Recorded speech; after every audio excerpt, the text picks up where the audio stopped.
Landale Livros apresenta Lorondone, série Novas Espécies, Slade. Capítulo 11. Estou subindo, doutora Norbert. Um dos homens gritou mais ou menos uma hora depois.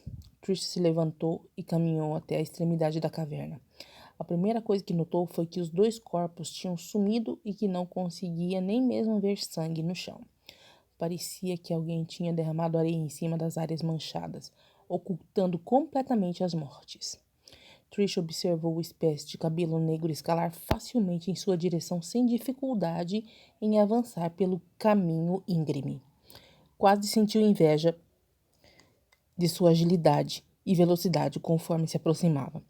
Slade teve que empurrá-lo o tempo todo para que conseguisse subir. Ele subia com tanta facilidade como se caminhasse calmamente por uma superfície plana. Tinha que ter mais de 1,80 m e tinha os ombros largos. De perto, Trisha teve certeza que o homem era parte primata. Ele era realmente lindinho, com suas feições mais suaves que o normal. Novas espécies eram geralmente atraentes e belos do tipo cara durão. Porém, pôde ver que ele tinha a estrutura musculosa e firme dos novas espécies quando ficou à sua frente.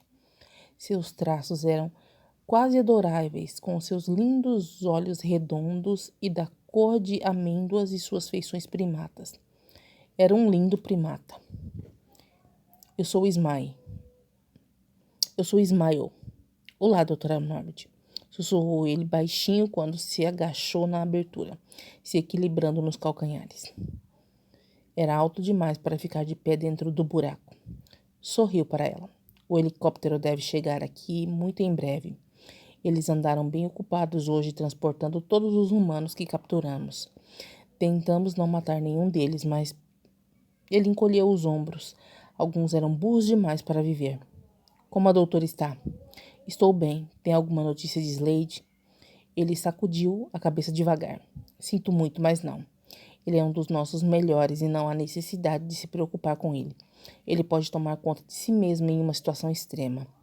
Seu olhar varreu Trisha de cima a baixo, mas não havia nada sexual no jeito que a examinava detalhadamente. Quem bateu em você? Eu fui capturada ontem de manhã, mas Slade me resgatou. Infelizmente, antes disso, isso aconteceu. Apontou para sua bochecha que ainda latejava e para o seu lábio rachado e inchado. A imagem de Slade beijando-a atravessou sua mente em um flash, mas ela repeliu a lembrança. Estou bem. Alguns cortes, uns hematomas e uns músculos distendidos foram o pior disso, além do que o que vê no meu rosto. Slade permitiu que fosse capturada. Ele parecia se divertir bastante quando riu. Estou chocado. Ele não me deixou. Ele se afastou de mim quando saiu para procurar um lugar como esse buraco aqui para me esconder. Franziu o senho. Slade salvou a minha pele de todas as formas que possa imaginar. Por favor, não fique rindo disso. Ele matou homens para me salvar. O sorriso dele sumiu instantaneamente. Eu peço desculpas. Não tem nada engraçado nisso. Deixe-me ajudá-la a descer para esperarmos pelo helicóptero. Você vai ser levada a um hospital para fazer um check-up e depois levada de volta para casa. Justice insistiu para que preservássemos sua segurança e lhe conseguíssemos tratamento médico antes de voltarmos para Homeland. Ele está esperando por você lá. Trish olhou em volta da pequena área, mas não viu nada que devesse levar consigo. Sua atenção pousou nas armas. Devemos levar as armas? Eu odiaria que crianças escalassem isso aqui e as achassem. Estão todas carregadas. Vamos cuidar disso. Ele se virou, quase batendo a cabeça no teto de terra. Vou ajudá-la a descer. Precisa que a carregue nas costas? Eu sou um ótimo escalador e lhe prometo que não vai cair. Acho que consigo se me ajudar. Slade teve que me pegar algumas vezes. Temo que não tenho tanta coordenação quanto vocês. Ele assentiu, sorrindo. Trisha tinha uma boa ideia do porquê seu nome era Ismael. Ele parecia sorrir fácil e frequentemente. É um dos que temos. Trisha caminhou devagar até ele e estudou o solo abaixo quando alcançou a beira. Não era muito fã de altura e era uma queda boa. Ismael se moveu, escalou para fora primeiro e olhou para ela. Vire-se e comece a descer. Vou estar bem embaixo de você. Eu a pego se cair. Ele piscou. Eu sou forte. Prometo que não a solto. Estava com medo, mas se virou e tentou não olhar para baixo. Descer foi bem pior do que subir. Ela escorregou 2 vezes, mas as mãos de Ismael a seguraram, aprumaram e finalmente chegaram ao chão. Trisha teve vontade de beijar o chão, mas resistiu para evitar que os seus salvadores acreditassem que havia enlouquecido. O ruivo olhou para ela e acenou. Ela viu suas narinas se dilatarem e ele franzir o senho. Ele chegou mais perto dela, farejou de novo e fechou a cara. Eu sou Flame. O que aconteceu com você? Trisha o fitou incerta do que exatamente ele queria perguntar. Ele tinha mais ou menos 1,90 m, bem mais alto que ela e obviamente uma nova espécie com os ombros super largos e o corpo musculoso. Parecia alguém que conseguia acabar com vários homens de uma vez. Era mais aterrorizador ver suas maçãs do rosto acentuadas e os dentes afiados que seus lábios mal continham. Eu fui capturada e me bateram. Também estava no carro que desceu a encosta da montanha e batemos em algumas árvores pelo caminho. Tem sido dias difíceis para meu corpo. Flame farejou outra vez. Você tem o cheiro de Slade, mas eu também cheiro 2 machos humanos. Tem cheiro de sangue, medo e sexo. Ele pareceu ainda mais perigoso. Foi estuprada pelos humanos. Seu queixo caiu, mas depois Trisha fechou a boca. Slade me salvou.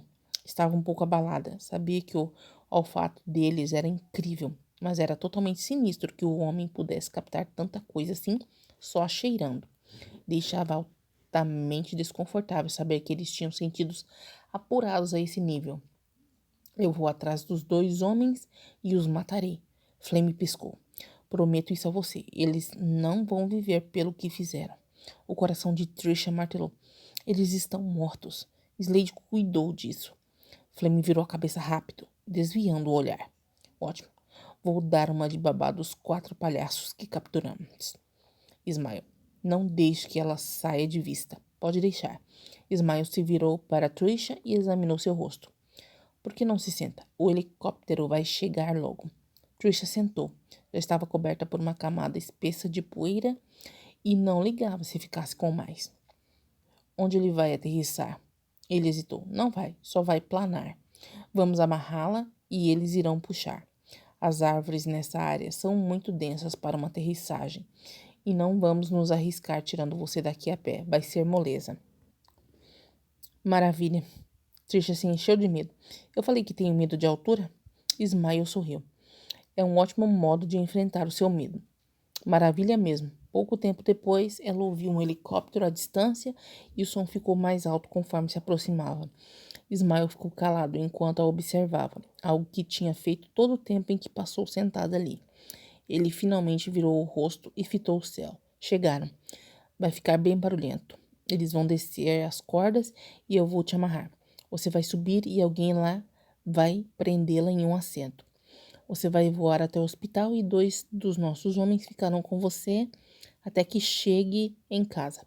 Agora sabe o que esperar. Obrigada por tudo. Podia agradecer em meu nome a Flame também? Ele assentiu. Por nada, e eu falo por nós 2. Estamos felizes que esteja viva. Pode dizer a Slade para entrar em contato comigo assim que for encontrado? Estou preocupada com ele e não vou deixar de ficar até saber que ele está salvo. Posso fazer isso. O olhar de Ismael voltou ao céu quando ele virou as costas a Trisha. Aqui vamos nós. Tampe os ouvidos. Essas coisas são muito barulhentas. Eles me dão dor de cabeça, mas certas coisas não podem ser evitadas. Trisha se levantou quando o helicóptero pairou acima dos topos das árvores, a uma distância suficiente para evitar bater em algo. O vento levantava o que estava no chão e as folhas dançavam em volta dela até forçá-la a cobrir os olhos. Ela entendeu completamente quando Ismael disse um palavrão. Um alto e bem feio. Não estava mesmo ansiosa pelos próximos minutos. Alguém tocou seu braço. Ismael agarrou e a levou para onde a corda foi jogada. Ele a empurrou gentilmente e indicou que colocasse os pés nas aberturas.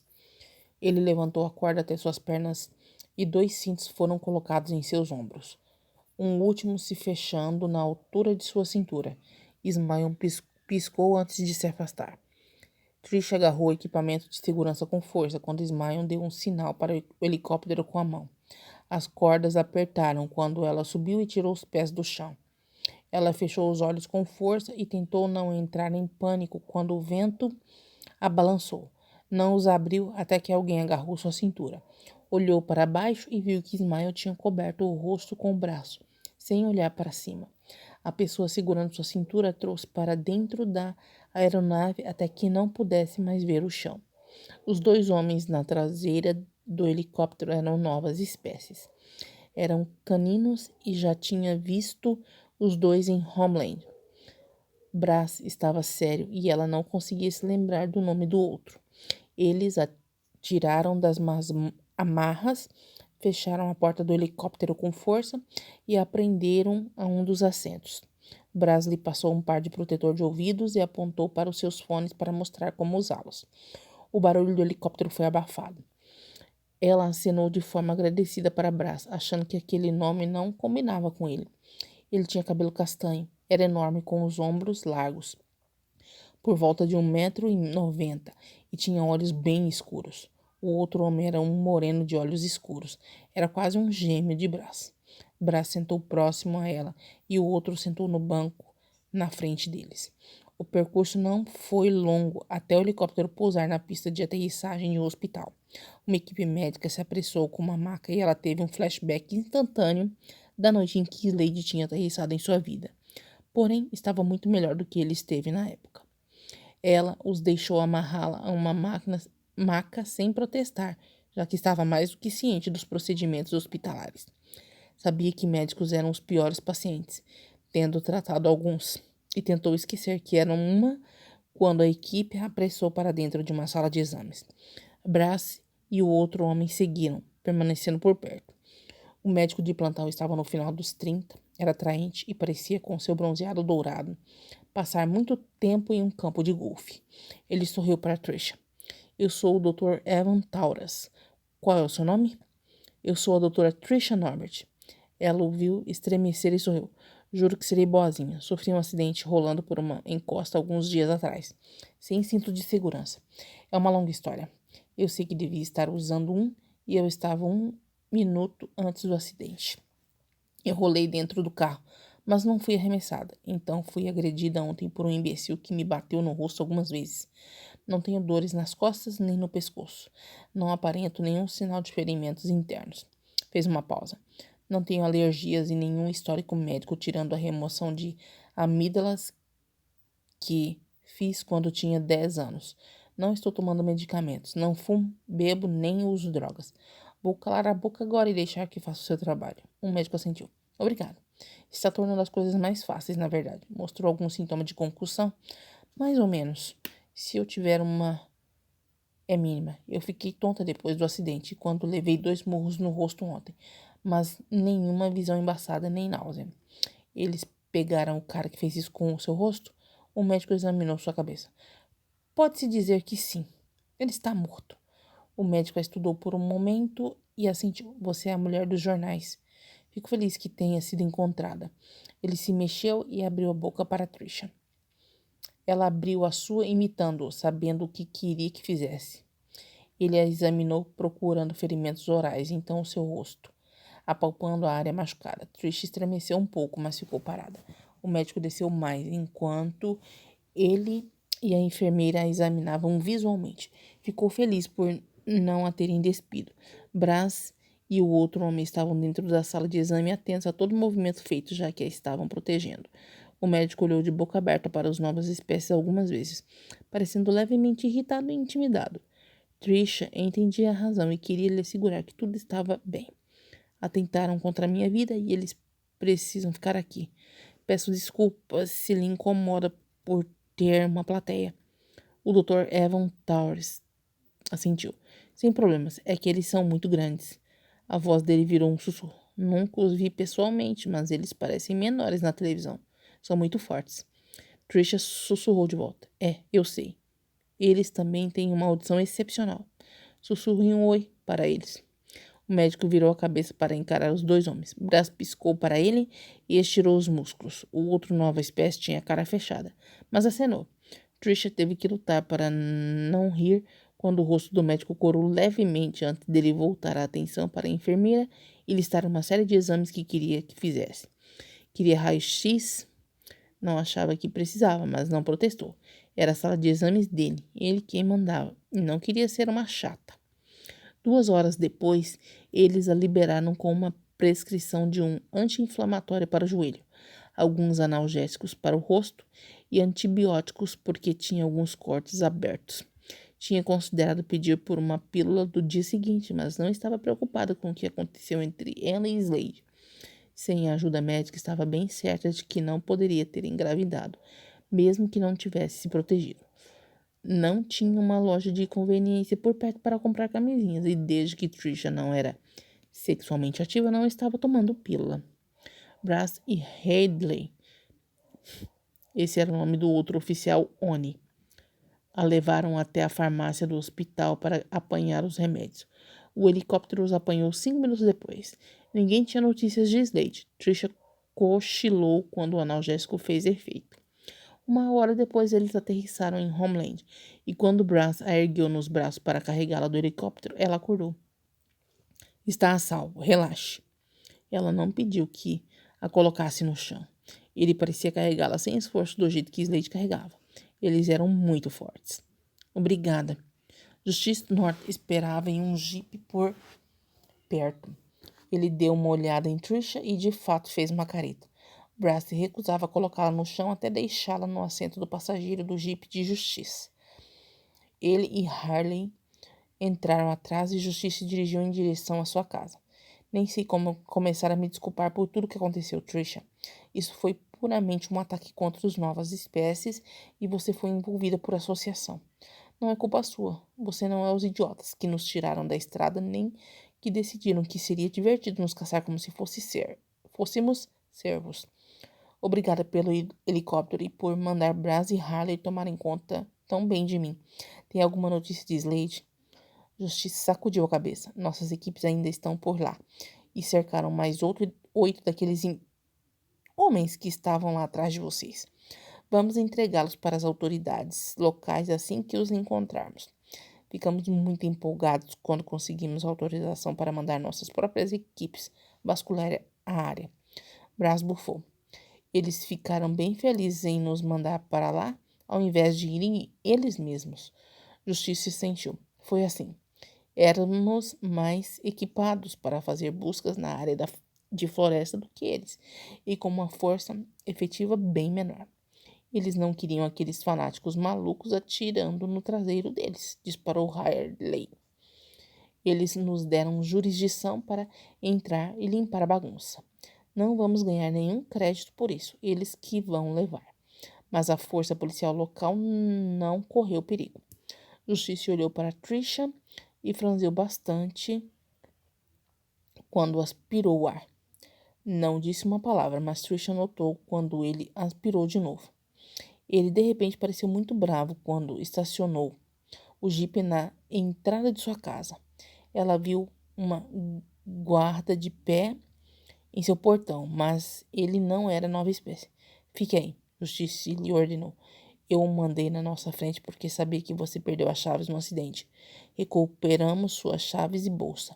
Vamos mandar o que pode ser salvo para sua casa. Suas roupas que não foram rasgadas ou estragadas foram lavadas. O que não pôde ser salvo será substituído às nossas expensas. Justiça rodeou o jipe e ergueu uma Trisha surpreendida nos braços, caminhando até a porta da frente. Me relataram todos os ferimentos que você sofreu. O médico disse para descansar por pelo menos 2 dias. O guarda de segurança sentiu para Trisha enquanto abria a porta. Justiça entrou na casa e gentilmente a colocou no sofá. Ele hesitou e se virou para estudar Brass e Harley. O guarda também tinha entrado na casa. Vocês poderiam nos dar um minuto? Eu gostaria de falar a sós com Trisha. Ela já passou por coisas demais para ter que lidar com outro trauma de ter que me dizer o que aconteceu com um monte de machos de plateia. Os 3 homens saíram silenciosamente e a porta foi firmemente fechada. Justiça foi para o sofá de 2 lugares, onde se sentou. Ele parecia tenso. Seus olhos de gato encontraram os de Trisha. Eu sinto o cheiro de medo, terra, sangue e sexo em você. Não houve menção no relatório médico de um ataque sexual. Algum daqueles fanáticos abusou de você? Disseram-me que os machucados do seu rosto foram consequências de um daqueles Ele limpou a garganta. Fanáticos. Pode chamá-los de imbecis. Eu chamo. Ela encontrou o olhar de justiça sem desviar o seu. Eu não fui estuprada, mas foi por pouco. Não quero falar dos detalhes específicos, mas Slade chegou a tempo. Ele parou o cara antes que realmente pudesse me machucar. Pausou. Ele teve que matá-lo. Você transou com alguém antes de deixar Homeland? Não sabia que estava saindo com alguém. Trisha franziu sim. A minha vida sexual não é da sua conta, Sr. North. Eu não quis ofender. Estou abordando o assunto de forma errada. Perdoe-me. Perdoe o meu pobre medo de me expressar, mas eu estou tentando descobrir se está mentindo sobre o estupro.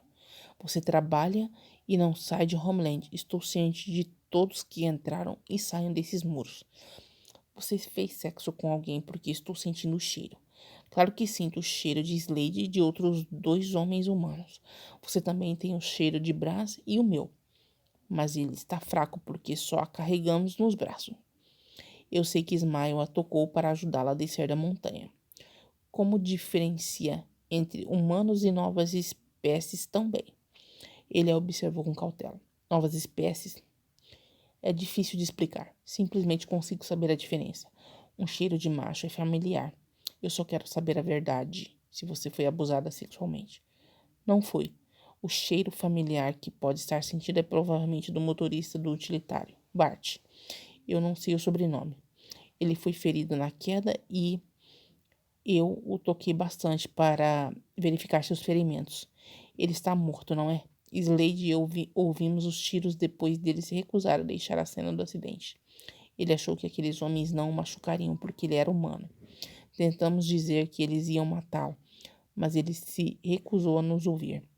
Não tivemos escolha a não ser deixá-lo para trás. Ele está morto, assentiu Justiça. Ele foi baleado na virilha, barriga e cabeça depois de ser amarrado e torturado. Assumimos que tentaram retirar informações dele sobre para onde você e Slade tinham ido. Seu corpo foi localizado próximo ao carro destruído. O legista declarou que ele morreu pouco tempo depois do acidente. Continua.